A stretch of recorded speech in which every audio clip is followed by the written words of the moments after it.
My daughter's fiancé tripped me, shattering my arm as I crashed to the floor. While I screamed in pain, he laughed coldly. "You've got another one!" He strutted off to work, clueless that I'd already called his boss. 30 minutes later, my phone lit up with 78 missed calls from him, begging, "Please, don't do this." Before we continue, please subscribe to the channel and let us know where you were listening in the comments. The toast crumbled between my fingers as Harley snatched it from my hand. "Old man, where's my coffee? I'm running late." His voice cut through the peaceful morning silence like a rusty blade. No greeting, no acknowledgement that this was my kitchen, my house, my breakfast he was disrupting. I steadied myself against the counter, watching him fumble with his wrinkled shirt. The smell of burnt coffee filled the air. He'd left the pot on too long again yesterday. At 68, I'd learned patience, but this man tested every lesson Maria had taught me about keeping peace. "Good morning to you too, Harley." My voice stayed level, despite the irritation building in my chest. "Coffee's in the pot." He grabbed a mug without looking at me, sloshing the dark liquid across my clean countertop. The stain spread like spilled ink on white paper. I'd already wiped these surfaces twice this morning, preparing a proper breakfast while he slept until 7:30. "Got any sugar?" He yanked open 3 cabinet doors before I could answer, leaving each one hanging open like broken wings. "Second shelf, right side." I turned back to the eggs sizzling in my cast iron pan. The same pan Maria used for 37 years of marriage. The same pan that deserved respect, just like everything else in this house. Harley's phone buzzed against the marble. He answered without checking the caller, his mouth already full of the toast he'd stolen from my breakfast. "Yeah, I'll be there in 20 minutes, he mumbled, crumbs falling onto my clean floor. "Tell Johnson the server reports are ready." 20 minutes. In my day, you needed 45 minutes minimum to get downtown during rush hour. But Harley always cut corners, always assumed the world would bend to his schedule. I slid 2 perfectly prepared eggs onto my plate, the yolks golden and intact. 40 years of engineering had taught me precision in everything: cooking, planning, measuring the character of men who wanted to marry my daughter. "You made extra?" Harley's hand reached toward my plate. "I made breakfast for myself." The words came out sharper than intended. "You're welcome to fix your own." He laughed, a sound like breaking glass. "Relax, old man. It's just eggs." Just eggs. Just my morning routine. Just the respect I'd earned in my own home. The spatula trembled slightly in my grip as I watched him hover over my food like a vulture. "Perhaps your mother never taught you proper manners?" I kept my tone conversational, but each word carried weight. In this house, we ask before taking. His face flushed red above his collar. "I don't need etiquette lectures from some old geezer. Stella's not here to referee your little complaints." The mention of my daughter's name changed something in the air, like storm clouds gathering over Lake Michigan, thick and heavy with unspoken threats. "Stella's my daughter." I turned to face him fully, setting down the spatula with deliberate care. "And I'm old enough to be your grandfather, but wise enough to know my daughter deserves better." The kitchen fell silent except for the gentle bubbling of eggs still warm in the pan. Harley's coffee mug stopped halfway to his lips, steam curling between us like smoke from a battlefield. His eyes narrowed, calculating, then he smiled, the same charming expression he used when Stella was watching. But now it looked different, predatory. "Better than what?" His voice dropped to almost a whisper. "Better than someone who loves her? Better than someone who can't show basic respect to her father? Her father who lives in the past?" He set his mug down hard enough to splash coffee onto my clean counter again. "Stella's building a future, with me. Not with someone who still calls people sir and opens doors for women." I watched him grab his laptop bag from the kitchen chair, my carefully prepared breakfast growing cold between us. The morning light streaming through the windows seemed dimmer now, shadows stretching longer across the ceramic tiles. "Respect isn't old-fashioned, Harley. It's fundamental." "Yeah, well..." He shouldered his bag with theatrical dismissiveness. "Save the philosophy for someone who cares." He moved toward the living room, coffee mug in hand, leaving his morning chaos scattered across my kitchen like debris after a storm. Cabinet doors still hung open. Toast crumbs decorated the floor. The coffee stain spread across the counter like a dark promise. I stood alone with my cooling eggs, listening to his footsteps echo through the house where Stella had learned to walk, to read, to trust that the people who claimed to love her would treat her gently. The living room television flickered to life, some morning news program with urgent voices discussing distant problems. But the most urgent problem in my world had just walked out of my kitchen, carrying my daughter's future in his careless hands. I picked up a dish rag and began wiping away the evidence of his passage, one careful stroke at a time. The living room reeked of spilled coffee and arrogance. Harley had claimed my favorite armchair, the leather recliner Maria bought for my 60th birthday. His laptop balanced on one knee while his phone buzzed constantly against the coffee table's glass surface. Each notification made him grunt with self-importance, as if the entire world waited for his responses. I followed him from the kitchen with my own coffee, noting the dark stain spreading across the oak table where he'd set his mug without a coaster. The ring would be permanent by evening if I didn't treat it immediately. "Careful with the table," I said, producing a proper coaster from the drawer. "It's an antique." He glanced up from his phone screen, thumbs still moving in rapid succession. "It's just wood, old man. Just wood, like everything else in his vocabulary. Just eggs, just coffee, just my 40-year investment in creating a home worthy of the woman I'd loved and the daughter we'd raised together." I placed the coaster firmly beside his mug, close enough that he had to acknowledge its presence. The gesture felt small but necessary, like all the tiny battles that defined respect between men. "Stella called me last night," he said, without looking up from his phone. "Asked if I was behaving myself while she's away."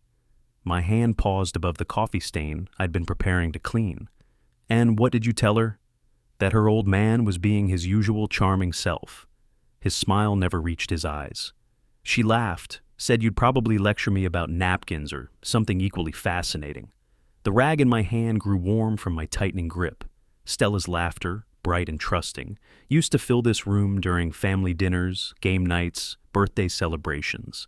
Now it lived in Harley's pocket, a weapon he could deploy whenever our conversations grew uncomfortable. "Stella doesn't see who you really are," I said, kneeling to address the coffee stain properly. His typing stopped. The sudden silence felt heavier than his constant phone buzzing, pregnant with challenge and consequence. "Who I really am." He leaned forward in my chair, laptop closing with a soft snap. "What are you going to tell her? That I didn't wipe the table? That I grabbed some toast? She loves me, old man." The coffee stain resisted my initial attempts, requiring stronger pressure and circular motions.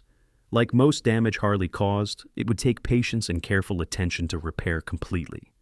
"Love can blind someone," I said, not looking up from my work. "But not forever. Forever's a long time." His voice carried new confidence, the tone of a man who'd calculated his advantages. "Long enough for us to get married, have kids, build our own life. Long enough for you to become just a weekend visit who complains about coffee rings." I straightened slowly, my knees protesting the movement. At 68, I chose my physical confrontations carefully, but some battles demanded you stand tall regardless of the cost. "Is that what you want? Stella isolated from her family? I want Stella happy." He picked up his mug, deliberately avoiding the coaster I'd provided. "Happy with someone who doesn't treat her like a little girl who can't make her own decisions. And yet, you're afraid of what she might decide if she saw how you behave when she's not watching." His hand froze with the coffee mug halfway to his lips. For a moment, the mask slipped completely, revealing something cold and calculating beneath his rehearsed charm. "She's not watching now," he said quietly. "Is she?" The implied threat hung between us like smoke from a house fire. I could smell the danger, see the flames beginning to spread, but the structure still appeared solid to anyone driving past on the street. My phone rang from the kitchen counter, cutting through the tension with Stella's ringtone, a silly song she'd programmed years ago that always made me smile. Now it sounded like a lifeline thrown into dark water. "Dad!" Her voice bubbled with excitement when I answered. "How are things? Is Harley behaving himself?" I looked across the living room at her fiancé, who'd returned to his laptop with theatrical indifference. His fingers moved across the keyboard in sharp, aggressive taps, but his attention remained fixed on my response. "Everything's fine, sweetheart." The lie tasted like copper pennies. "How's the conference?" "Exhausting but productive. We're landing 3 new clients this quarter." Her happiness radiated through the phone connection, bright and infectious. "I can't wait to tell you everything when I get home Friday." Friday. 4 more days of Harley's presence in my house. 4 more mornings of coffee stains and stolen toast. 4 more opportunities for his mask to slip further away from his face. I'll be here, I promised. Give Harley my love. Tell him to stop working so hard. I know he's probably buried in laptop reports even during breakfast. I glanced toward the living room, where Harley had arranged himself in a perfect tableau of dedicated work ethic, his expression serious and focused for the benefit of my phone conversation. I'll tell him, I said. After ending the call, I stood in my kitchen doorway, watching this man who would soon have legal claim to my daughter's trust, her finances, her future happiness. He'd returned his attention to the laptop screen, but his posture radiated satisfied confidence. The coffee stain on my table had darkened during our conversation, setting deeper into the wood grain. Some damage, once allowed to spread, became impossible to reverse completely. But I'd spent 40 years solving engineering problems that other people considered impossible, and I'd learned that the most effective solutions often required patience, careful planning, and the right tools applied at precisely the correct moment. The house settled into familiar silence after Harley's departure.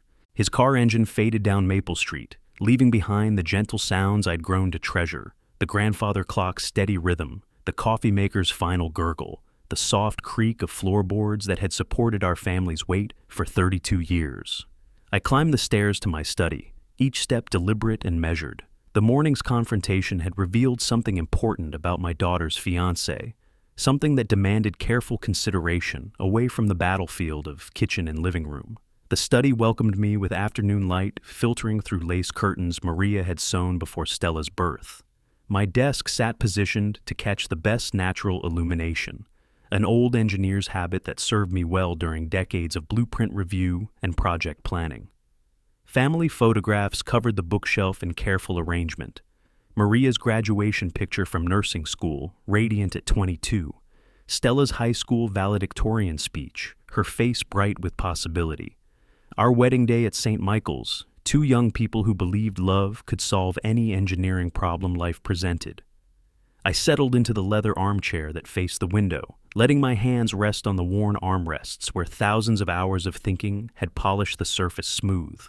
The desk held Stella's wedding planning materials, fabric samples, catering menus, venue photographs spread like blueprints for constructing happiness. "Maria," I said aloud to her photograph, "what would you say? Am I right to worry?" Her smile offered no answers, only the gentle reminder that some questions require time and observation before revealing their solutions. She'd possessed an intuitive understanding of people that complemented my analytical approach. Together, we'd raised a daughter who trusted the world to treat her fairly. The phone rang, cutting through my reflection with familiar urgency. "Dad?" Stella's voice carried the slight echo of hotel room acoustics. "How are things? Is Harley behaving himself?" The question struck differently this time, weighted with the morning's fresh evidence. I glanced at the wedding invitation proofs scattered across my desk, elegant script announcing their union in 6 weeks. "Everything's fine, sweetheart." The words came automatically, protective instincts overriding complete honesty. "When are you coming home?" "Friday evening, if the flights cooperate. Chicago weather's been unpredictable lately." She paused, and I heard papers rustling in the background. "Is Harley eating properly? He forgets meals when he's focused on work projects." Eating properly. As if that represented the measure of a man's character. His ability to maintain basic self-care while imposing his chaos on other people's carefully ordered lives. "He's managing," I said carefully. "Good. I worry about leaving you 2 alone together. Promise me you'll be nice to him, Dad. I know he's different from what you're used to, but he makes me happy." Happy. The word she'd used to justify every relationship decision since high school, as if happiness alone could sustain a marriage through decades of shared challenges, financial stress, illness, and the inevitable erosion of romantic illusion. "I want your happiness, Stella. You know that." "I do know, and I love you for it." Her voice softened with the affection that had sustained me through the difficult years after Maria's death. "I have to run to another meeting, but we'll talk more when I get home. Give Harley my love." The line went dead, leaving me alone with the weight of unspoken concerns and the wedding planning materials that represented my daughter's dreams made tangible. I spread the venue photographs across the desk surface, studying each image with an engineer's attention to structural details.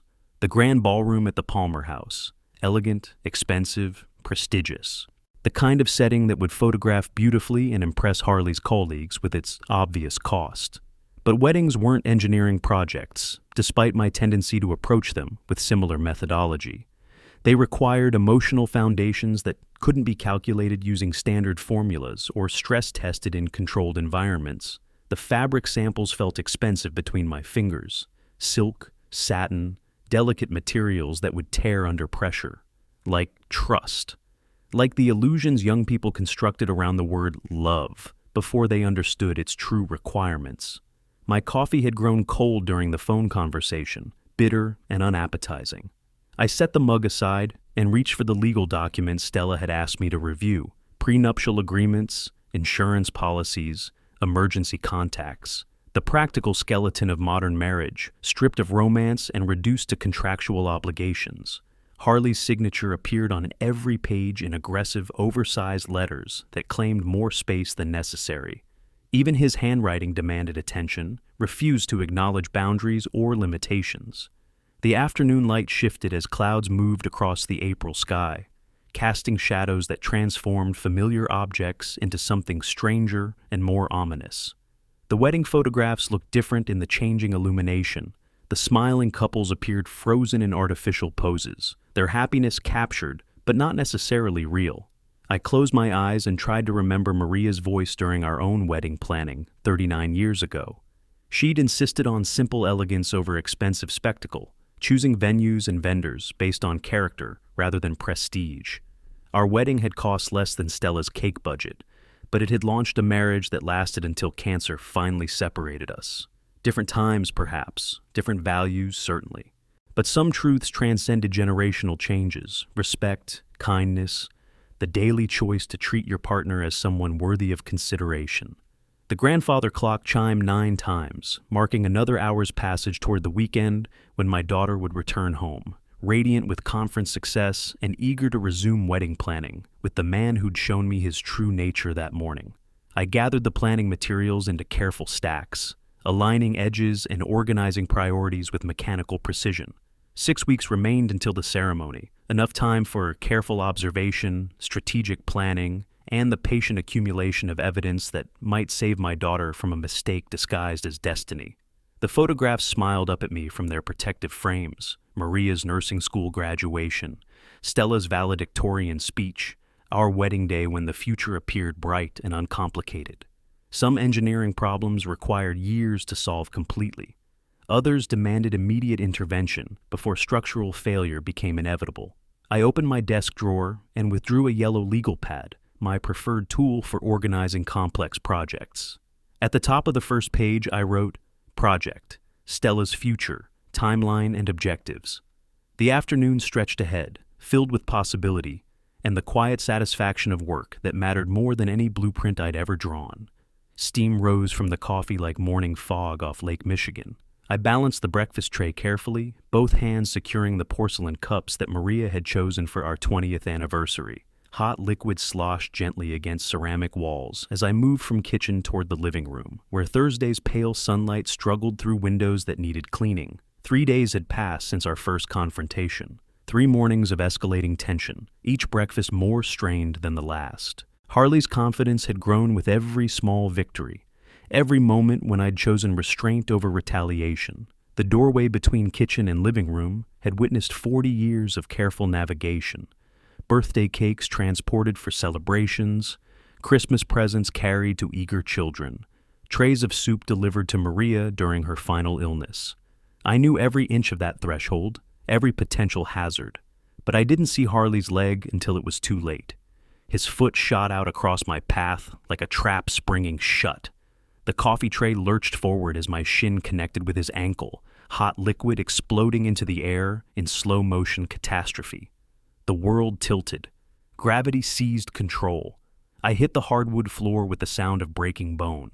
Pain erupted through my right arm, sharp and immediate and absolutely certain in its diagnosis. Something fundamental had snapped inside my wrist, possibly higher up the forearm. The coffee spread around me in dark pools, soaking into my shirt, burning skin already shocked into numbness. "Help me!" The words came out strangled, desperate. "My arm, I can't move it." Harley's laughter filled the living room like breaking glass. "Don't worry, you've got another one." He stood over me, hands on his hips, studying my prone figure with the detached interest of someone examining an insect. "Maybe next time you'll be more careful." The pain sharpened as shock faded, revealing the true extent of damage. My right arm hung at an impossible angle, useless as a broken tool. Hot coffee continued burning through my shirt, adding insult to injury in the most literal sense possible. "You did this on purpose." I struggled to sit up, using my left arm to push against the floor. "You tripped me deliberately." "Prove it." His voice carried casual indifference, as if we were discussing weather patterns or baseball scores. "I was just sitting here, checking my phone.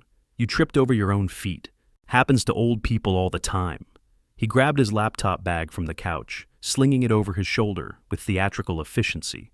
The morning news continued playing on the television, cheerful voices discussing traffic patterns and weather forecasts while I lay bleeding coffee and dignity onto Maria's carefully maintained floors. "You can't just leave me here."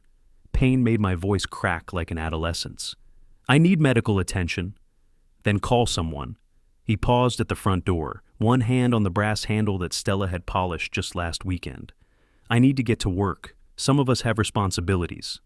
The door closed behind him with gentle finality, leaving me alone with the wreckage of breakfast and the absolute certainty that my daughter's fiancé had just revealed his complete nature. I lay still for several minutes, listening to the grandfather clock measure time in steady increments while my arm throbbed in counterpoint. The coffee had begun to cool, sticky against my skin, but the pain remained fresh and insistent. Slowly, carefully, I maneuvered myself into a sitting position against the wall. The movement sent lightning through my damaged arm, confirming what I already knew. This required immediate professional attention, but more importantly, it required documentation. Using my functional left hand, I retrieved my phone from the coffee table where I'd left it the night before. The screen showed 7:23 a.m., exactly 8 minutes since the accident that would change everything. The security camera I'd installed last year blinked steadily from its corner mount, recording everything for posterity. Harley didn't know about that camera, another engineering precaution that would serve purposes he'd never imagined. I scrolled through my contacts with trembling fingers, past Stella's number, she couldn't know, not yet, past emergency services, too dramatic, until I found what I needed. "Yellow cab," a voice answered on the third ring. "I need transportation to St. Mary's Hospital," I said, keeping my voice steady despite the circumstances. 1247 Maple Street, medical emergency, but I can wait outside. 15 minutes, the dispatcher promised. 15 minutes to gather essential items, document the scene, and begin the careful construction of justice that would protect my daughter from the man who'd just shown his true face. I struggled to my feet, cradling my damaged arm like a broken wing, and began the methodical process of collecting evidence that would matter when the time came for accountability. The coffee stains would remain visible for days, a dark reminder of the morning when everything changed. But coffee stains, unlike broken bones, could be cleaned away once their purpose was served. Some damage, however, would prove permanent. The front door closed behind Harley with the soft click of finality. Silence returned to the house, not the comfortable quiet I'd treasured during retirement, but the hollow emptiness that follows violence. I remained on the living room floor, back against the wall, assessing damage with the methodical precision that 40 years of engineering had trained into my reflexes. My right arm hung useless, the pain now sharp and focused, rather than the initial shocking numbness. Definitely broken, probably the radius bone based on the location and angle. The coffee had cooled against my skin, leaving sticky brown stains across my shirt and pants, like evidence of some domestic crime scene. The security camera continued its quiet recording from the corner mount. Harley's deliberate trip would be preserved in digital clarity, his foot extending across my path, the calculated timing, his expression of cold satisfaction afterward, evidence that could prove intent rather than accident. I needed to move. Sitting here wallowing in pain and anger would accomplish nothing except giving Harley more time to construct his version of events for Stella's inevitable questions. Using my left hand and the wall for support, I pushed myself upright. The movement sent fresh lightning through my damaged arm, but pain had become secondary to purpose. I'd worked through injuries before: a compressed disc in my 30s, a torn rotator cuff at 55. The body could endure remarkable punishment when the mind stayed focused on objectives. My phone showed 4 missed calls from work contacts, people who expected me to be available for consulting projects even in retirement. Later. Everything else could wait until I'd secured medical documentation and begun the careful construction of justice.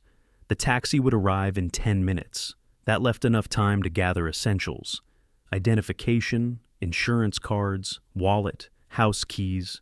Simple tasks made complicated by having only one functional arm, but not impossible with proper planning. I climbed the stairs slowly, each step measured and deliberate.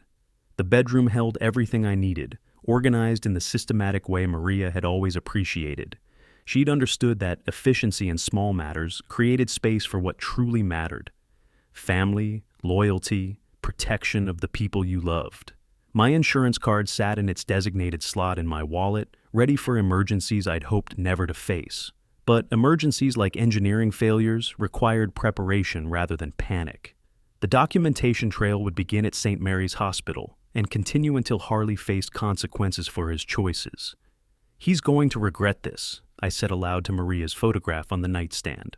Her smile seemed different now, less peaceful, more knowing, as if she'd anticipated this moment and trusted me to handle it properly. The phone rang, Stella's ringtone. I let it go to voicemail. She couldn't know about this, not yet. Not until I'd gathered enough evidence to make my case irrefutable. Stella's love made her blind to Harley's flaws, but solid documentation would eventually penetrate even the strongest romantic illusions. My keys jangled as I gathered them left-handed from the dresser top. The sound seemed louder than necessary in the morning, quiet, like coins dropping into a collection plate. Payment for services that would be rendered, whether Harley understood the cost or not. Downstairs, the coffee stains had darkened into permanent-looking splotches across the hardwood. I photographed them carefully with my phone, capturing angles that showed the splash pattern and my position when I'd fallen, physical evidence to supplement the security camera footage. The taxi honked outside, 2 sharp blasts that announced my transportation to the next phase of this carefully developing plan. I gathered my essential items into a small bag, moved toward the front door, then paused for one final look at the scene of Harley's miscalculation. The living room appeared normal, except for the coffee stains and the subtle displacement of furniture where I'd fallen. But appearances could deceive. This room had witnessed the moment when protective instincts transformed into strategic planning, when a father's concern became something harder and more focused. The security camera blinked its steady red light, storing evidence that would serve justice better than any immediate confrontation. Patience had always been my strength, in engineering projects that required years of development, in marriage that lasted through decades of challenges, in raising a daughter who deserved better protection than her own judgment currently provided. I locked the front door behind me and walked toward the waiting taxi, my damaged arm cradled against my chest like a broken promise. The driver, a middle-aged woman with kind eyes, helped me into the passenger seat without asking unnecessary questions. "St. Mary's Hospital," she confirmed, pulling away from the curb. "Emergency department," I specified, settling back against vinyl upholstery that smelled of coffee and other people's urgent destinations. The neighborhood passed outside the window, familiar houses where neighbors lived ordinary lives, unaware that justice had begun its slow but inevitable progression just 3 blocks from their morning routines. My phone buzzed with another call from Stella. I let it ring until voicemail claimed it, adding her worried voice to the collection of evidence that would eventually explain why her father had taken such careful, methodical steps to protect her future. The taxi turned onto Michigan Avenue, carrying me toward medical documentation that would begin Harley's accountability for choices he'd thought would remain consequence-free. Some mistakes could be forgiven. Others required payment in full, with interest calculated over time. St. Mary's Hospital Emergency Department hummed with controlled urgency. I checked in at the reception desk, using my left hand to complete paperwork, each signature awkward but legible. The triage nurse, a competent woman in her 40s, assessed my injury with professional efficiency that reminded me of Maria during her nursing years. "How did this happen?" she asked, gently examining my swollen wrist. I was carrying a coffee tray when someone tripped me deliberately, I said, meeting her eyes directly. This wasn't an accident. She made careful notes on her chart, documenting my statement with the precision required for potential legal proceedings. Hospital staff understood the importance of accurate records when injuries involved questionable circumstances. The X-ray technician positioned my arm with practiced gentleness, explaining each procedure, step, while images appeared on digital screens. The break showed clearly. A clean fracture of the radius bone, exactly as I diagnosed from the pain pattern and inability to move my wrist properly. Dr. Martinez will see you shortly, the technician said, leading me back to the examination room, where I waited with growing satisfaction. Everything was being documented. Every procedure, every statement, every detail that would matter when Stella finally understood the true nature of the man she'd planned to marry. Dr. Martinez arrived 20 minutes later, a capable surgeon who'd probably seen similar injuries hundreds of times. But his interest sharpened when I explained the circumstances surrounding my fall. Someone deliberately tripped you? He studied the X-ray images with renewed attention. That's assault, not an accident. Clean break of the radius bone, he continued, tracing the fracture line with his pen. You'll need a cast for 6 weeks minimum. The bone should heal properly with immobilization and time. 6 weeks. Exactly the timeline until Stella's wedding, if the wedding still happened after she learned what kind of man Harley truly was. Doctor, I need this incident thoroughly documented, I said as he prepared casting materials. My daughter's engaged to the person who caused this injury. She doesn't know his true character yet. Dr. Martinez paused in his preparation, meeting my gaze with professional understanding. We'll document everything completely. Make sure to report this to police if you choose to pursue charges. The casting process required 30 minutes of careful application. Layers of padding and plaster that would protect my healing bone while serving as visible evidence of Harley's cruelty. The white cast extended from knuckles to mid-forearm, impossible to ignore or explain away. Follow up in 2 weeks, Dr. Martinez instructed, handing me a folder of discharge papers. Keep the arm elevated when possible. Don't lift anything heavier than a coffee cup with that hand. Coffee cup. The irony would have been amusing under different circumstances. I thanked him and gathered my documentation, medical records, X-ray reports, insurance forms that created an official paper trail linking Harley's name to my injury through the incident report I'd insisted they file. The business office required additional paperwork, more signatures, more opportunities to document the circumstances surrounding my fall. Each form asked similar questions, creating multiple official records of Harley's deliberate action and my resulting injury. My phone showed 6 missed calls from Stella and 2 voicemails. Her worry was probably escalating, but I couldn't speak with her until the foundation was properly established. She needed to see evidence before hearing explanations that might sound like an elderly father's paranoid suspicions. The taxi ride home provided time for strategic planning. The cast would raise immediate questions when Stella returned Friday evening. She'd demand explanations, call Harley for his version of events, probably assume her father had simply gotten clumsy in his old age. But I'd have medical records, professional documentation, security camera footage, a paper trail that would establish pattern and intent rather than isolated accident.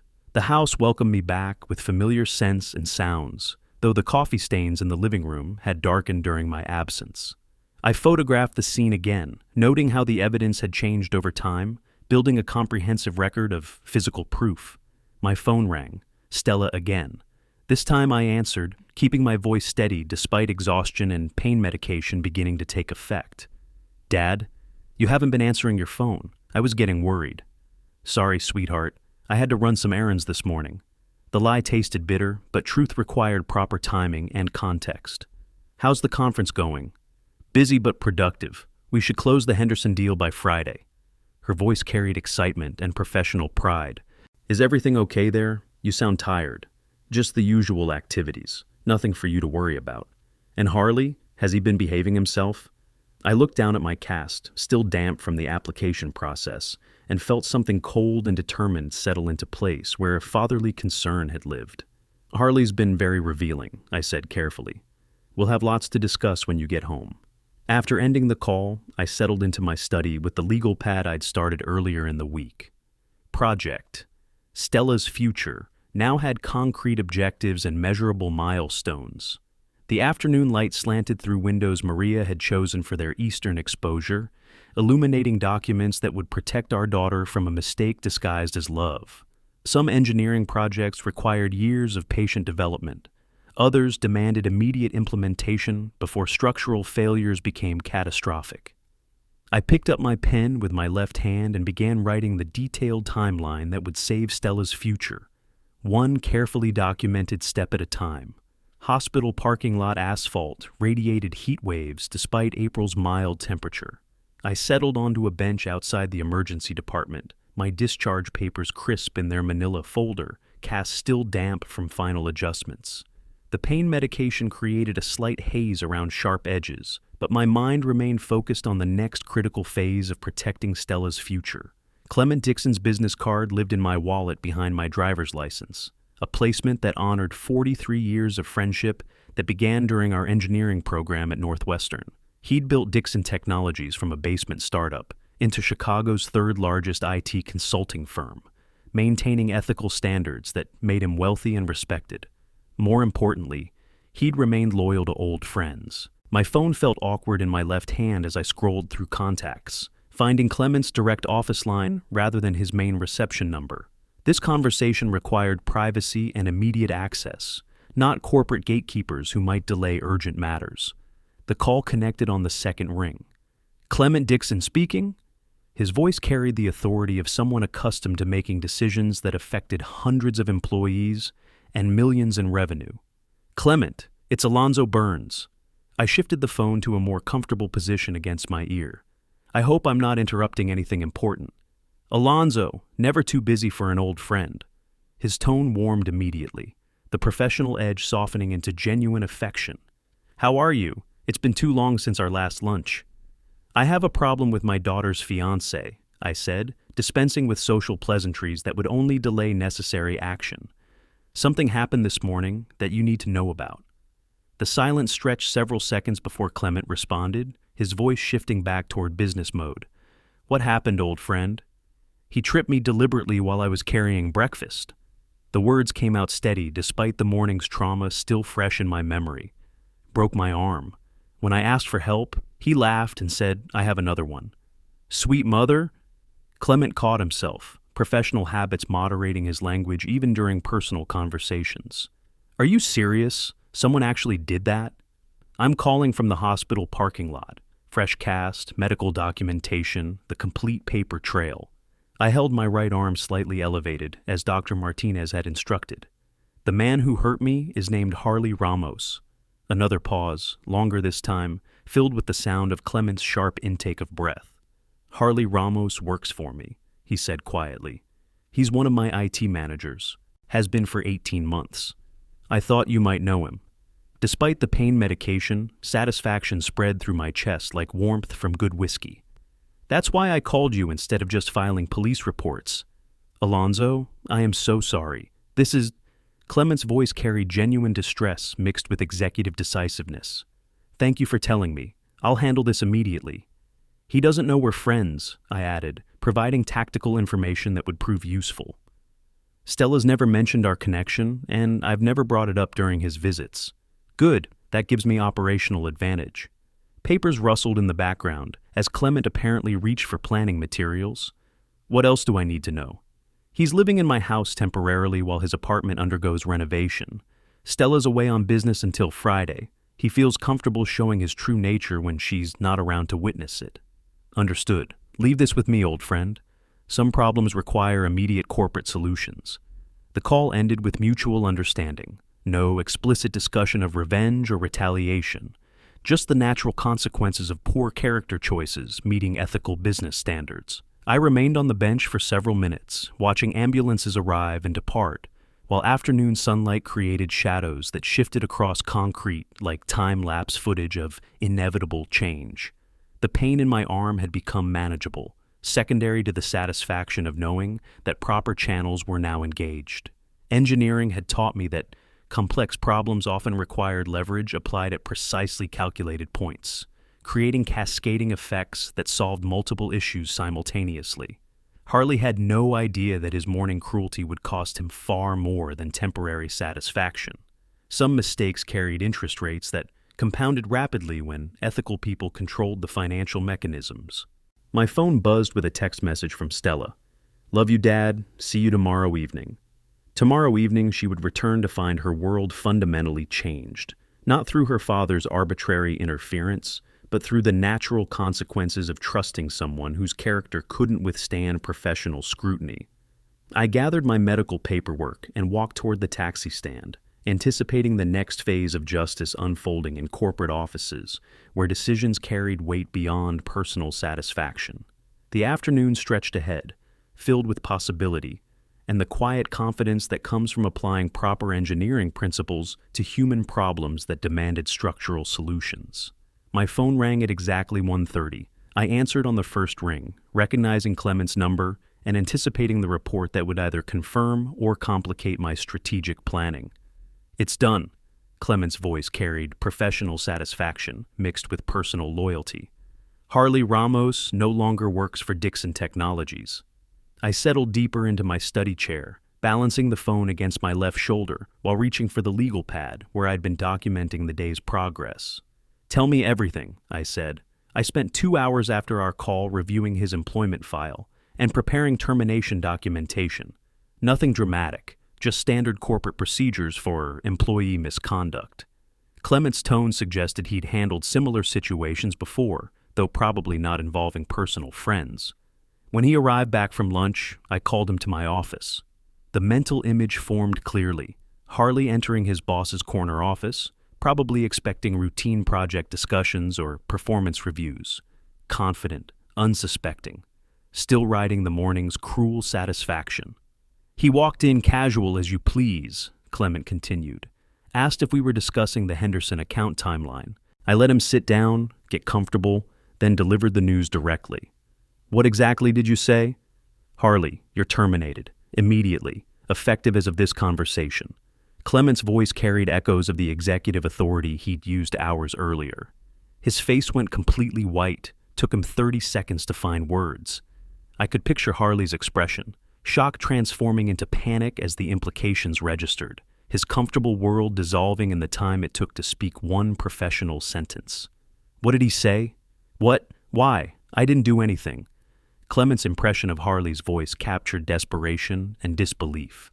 Started babbling about his work performance, client satisfaction, project deadlines, everything except the actual reason for termination. And then, I explained that my company doesn't employ people who break elderly people's arms for entertainment. Told him the decision was final and non-negotiable. Papers rustled as Clement apparently consulted notes from the meeting. His panic turned to calculation very quickly, started asking who told me, demanding details, trying to construct some defense. The transformation would have been fascinating to observe, professional mask slipping away to reveal the same cruel indifference he'd shown me that morning. Except now, Clement controlled the power dynamics rather than vulnerable elderly men carrying breakfast trays. How did it end?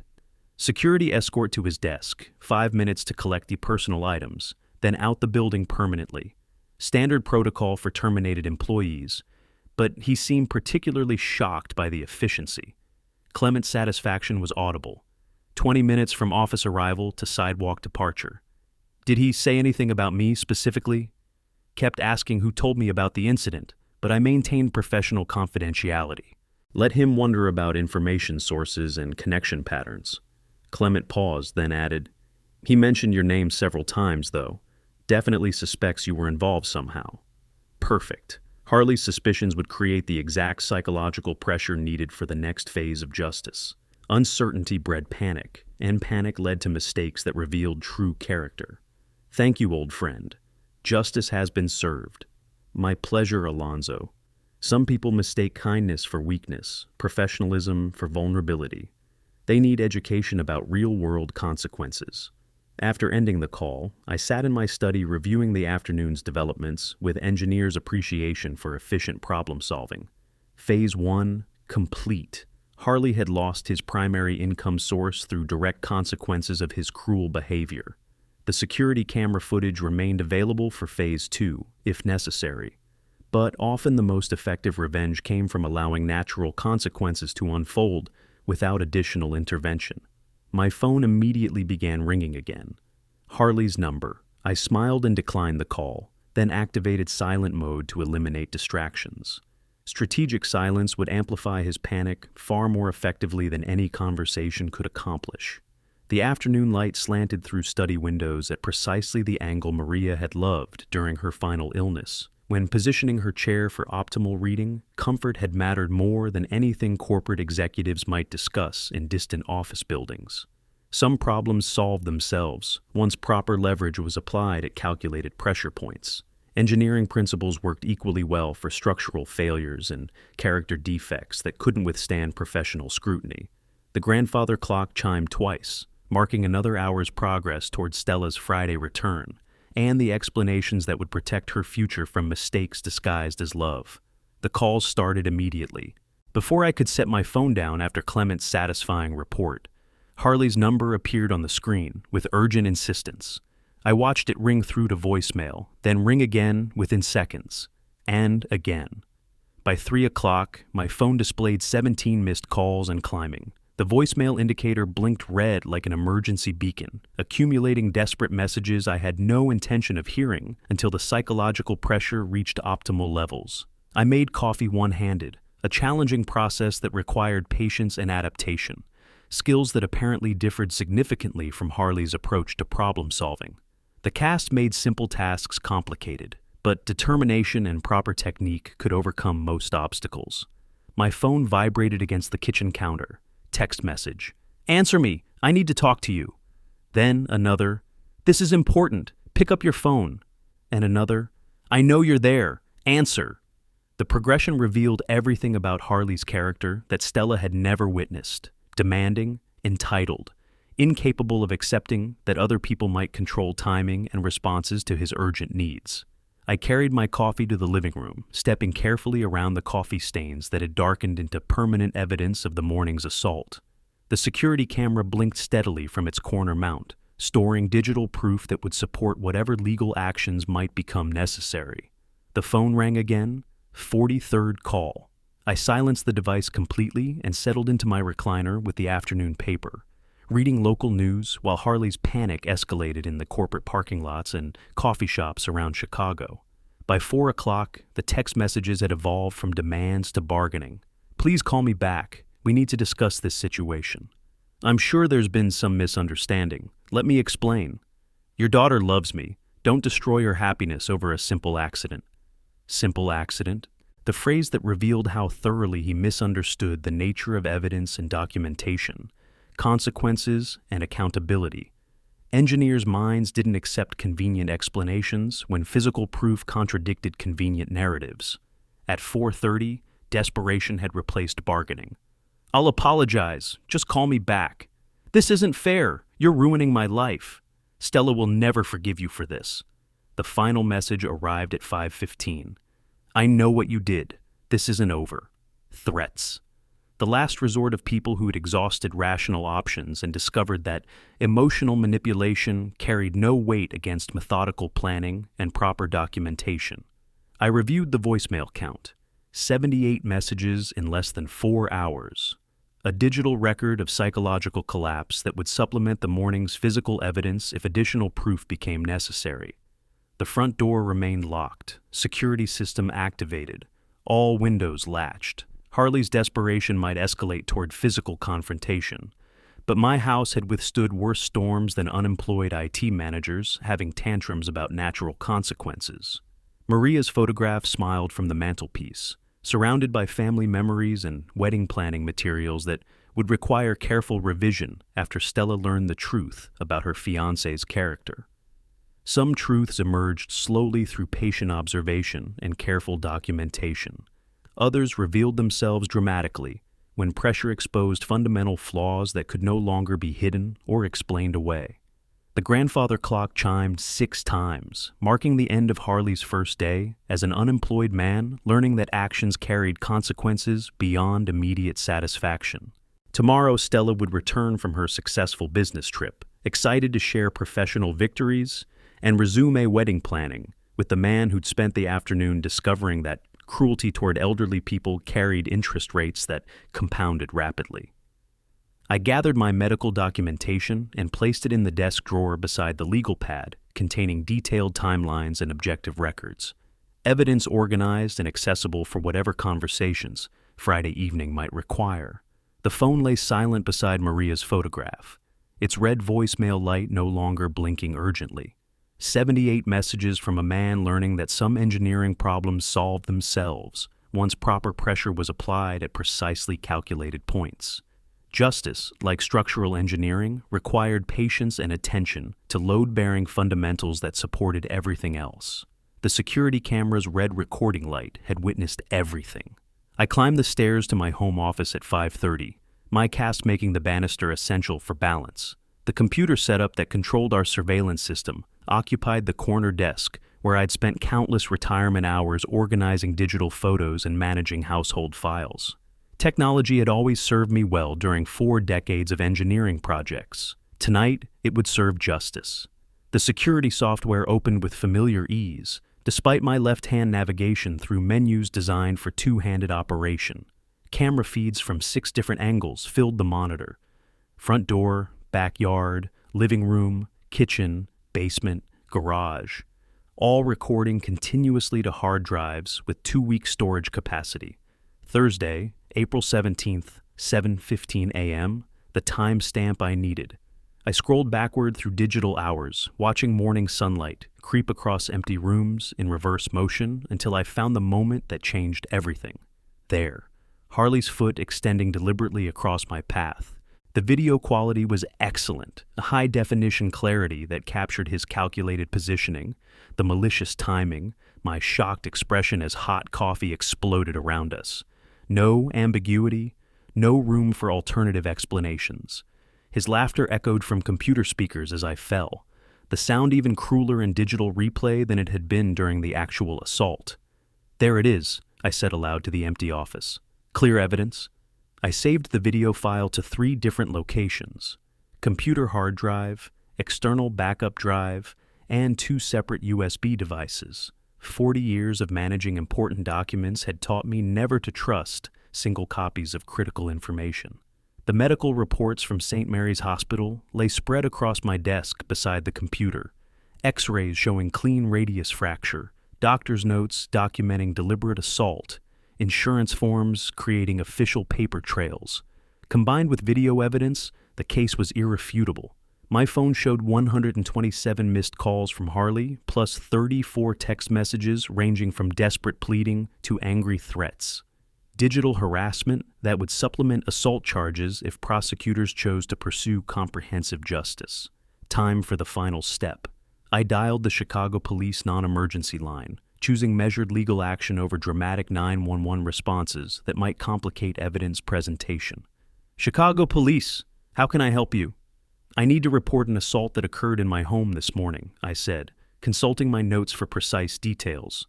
"I have video evidence and medical documentation." "What's your address, sir?" 1247 Maple Street. The assault was committed by someone staying temporarily in my house. "Are you injured? Do you need medical attention?" "I've already been treated at St. Mary's Hospital. Broken arm, cast applied. But I have clear video footage showing the attack was deliberate." Pause while the dispatcher consulted protocols for domestic violence situations involving evidence. "An officer will be there within the hour to take your statement and review the evidence. Please have all documentation ready." "Thank you. I'll be waiting." After ending the call, I organized materials for professional presentation. Medical records in chronological order. Video files queued to relevant timestamps. Written timeline of events from Monday's initial conflicts through Thursday's assault. The living room coffee stains had darkened into permanent reminders of Harley's cruelty, but they would serve as physical evidence supporting video documentation and medical reports. Justice was no longer theoretical possibility. It was practical certainty based on evidence that no defense attorney could explain away. I settled into my chair to wait for official validation of what engineering principles had taught me decades earlier. Problems solved themselves when proper pressure was applied at precisely calculated structural points. The grandfather clock chimed 7 times, marking another step toward accountability that would protect my daughter from mistakes disguised as love. Blue uniforms filled my living room like punctuation marks in an unfinished sentence. Officers Rodriguez and Chen had spent 30 minutes reviewing evidence with professional thoroughness, watching security footage 3 times, examining medical documentation, photographing coffee stains that corroborated video timeline. Their questions were methodical, designed to establish legal foundation for charges that would survive courtroom scrutiny. "This is clearly intentional assault," Officer Rodriguez concluded, closing her notebook. "Video evidence removes any question about accidental contact." "The medical reports confirm significant injury," Officer Chen added, studying Dr. Martinez's documentation. "Broken bones from deliberate tripping constitute assault causing bodily harm." We'd positioned ourselves strategically in the living room, officers near the front entrance, myself in my recliner, with evidence materials within reach. The security camera continued recording, creating additional documentation of official police response. Keys jingled outside the front door at 7:45. Harley's exhausted footsteps echoed through the entryway, followed by the sound of his laptop bag hitting the floor with defeated finality. He'd probably spent hours at coffee shops and libraries, using free Wi-Fi to search job websites and draft desperate emails to former colleagues. "What the—" His voice died as he rounded the corner into the living room. 2 police officers. Evidence spread across coffee tables. His temporary landlord sitting calmly with fresh cast prominently displayed. The color drained from his face like water from a broken pipe. "Harley Ramos?" Officer Rodriguez stood, hand resting casually on her radio. "You're under arrest for assault causing bodily harm." "No, wait." Panic elevated his voice to almost feminine pitch. "There's been some mistake. This isn't—" "Sir, please place your hands behind your back," Officer Chen interrupted, producing handcuffs with practiced efficiency. "Please don't do this." Tears started flowing, genuine terror replacing the morning's cruel confidence. "It was an accident. Tell them, Alonzo. Tell them it was just an accident." I met his desperate gaze with calm satisfaction. "The video shows otherwise, Harley." His knees buckled slightly as the implications registered. Video evidence, professional documentation. His word against objective proof that couldn't be argued or explained away. "You have the right to remain silent," Officer Rodriguez began, her voice carrying the authority of legal process that transformed personal conflicts into criminal justice matters. "Anything you say can and will be used against you in a court of law." Harley's sobbing intensified as handcuffs clicked into place. The same hands that had grabbed my breakfast toast now restrained behind his back, held by metal restraints that represented accountability he'd never anticipated. "You have the right to an attorney," Officer Chen continued the Miranda recitation while guiding Harley toward the front door. "If you cannot afford an attorney, one will be appointed for you." "Stella will never forgive you for this," he screamed over his shoulder, desperation making his voice crack like breaking glass. "You're destroying her happiness." "I'm protecting her future," I replied quietly. The front door closed with gentle finality, cutting off his protests and leaving my house peaceful for the first time since Monday morning. Through the window, I watched police car taillights disappear down Maple Street, carrying justice toward processing facilities where booking procedures would complete the natural consequences of deliberate cruelty. The security camera blinked steadily from its corner mount, recording the aftermath of strategic planning that had protected family while serving justice through proper legal channels. Tomorrow, Stella would return from her successful conference to discover that her father's engineering approach to human problems had solved structural failures before they became catastrophic. Some solutions required years of patient development.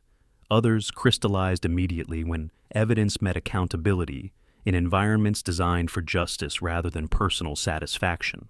Airport arrivals buzzed with Friday evening energy.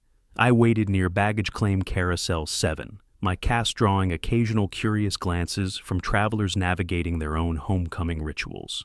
Stella's flight had landed 20 minutes early, Chicago weather cooperating for once with carefully planned family conversations. Her familiar laugh carried across crowded corridors before I spotted her wheeling professional luggage toward our meeting point. Conference success radiated from her confident stride and bright expression, the look of someone who'd exceeded business objectives and earned respect from industry colleagues. Then she saw my cast. "Dad!" Her voice rose with immediate concern as she rushed forward, abandoning luggage protocol for parental emergency assessment. "What happened to your arm?" "Your fiancé showed his true face," I said simply, letting her process initial shock while we gathered her bags. "Harley did this?" Confusion mixed with disbelief in her voice. "How? When? Why didn't you call me?" "I'll explain everything at home, properly." I guided her toward the parking structure, noting how her business confidence wavered when personal foundations shifted unexpectedly. Some conversations require privacy and time. The drive home passed in relative silence, Stella respecting my promise of complete explanation, while her mind probably constructed scenarios that couldn't quite capture the morning's calculated cruelty. I kept details minimal until we could settle comfortably for difficult truths that would reshape her understanding of the man she'd planned to marry. Our kitchen welcomed us with familiar scents of coffee and the subtle evidence of normal life continuing despite dramatic interruptions. I prepared tea with one-handed efficiency, while Stella arranged herself at the table where countless family conversations had resolved problems through patience and honest communication. "Tell me everything," she said, wrapping both hands around her warm mug like an anchor against approaching storms. Thursday morning, Harley deliberately tripped me while I was carrying breakfast. The words came out steady, supported by documentation and video evidence that removed emotional interpretation. "Broke my arm. When I asked for help, he laughed and said, 'I have another one.'" Her face went pale. "He laughed?" "It's all recorded on our security camera. Medical reports confirm the injury was caused by deliberate assault." I spread hospital documentation across the table. X-rays, doctor's notes, insurance forms that created official records. "Harley was arrested yesterday evening." "Arrested?" Her voice barely rose above whisper level. "For hurting you?" "Assault causing bodily harm. He also lost his job. Turns out Clement Dixon is an old friend who doesn't employ people who break elderly men's arms for entertainment." Tears started flowing as implications registered. Not just the physical assault, but the revelation that she'd been planning marriage to someone capable of cruelty toward vulnerable family members. "I'm so sorry, Dad. I never imagined he could—" Her voice broke with genuine anguish. "You tried to warn me. I tried to protect you. There's a difference." I reached across the table with my good hand, covering her trembling fingers. Love makes us blind to character flaws that become obvious under pressure.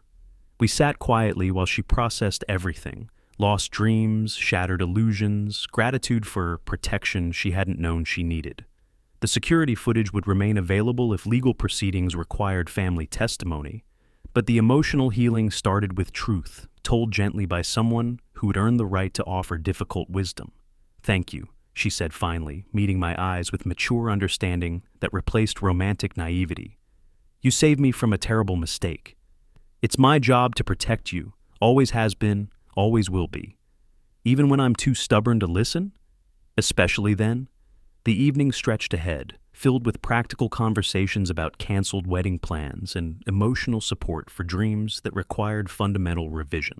But also hope for better relationships built on character rather than charm, genuine kindness rather than performed affection. Maria's photograph smiled from the counter, surrounded by family memories that would continue growing despite temporary setbacks caused by poor judgment and misplaced trust. Some engineering projects required decades of patient development. Others crystallized immediately when pressure revealed structural flaws that couldn't support long-term stability. Family, like well-designed buildings, endured through proper foundation work and attention to load-bearing elements that supported everything else. If you liked this story, please like this video, subscribe to the channel, and share your impressions of this story in the comments. To listen to the next story, click on the box on the left. Thank you for watching.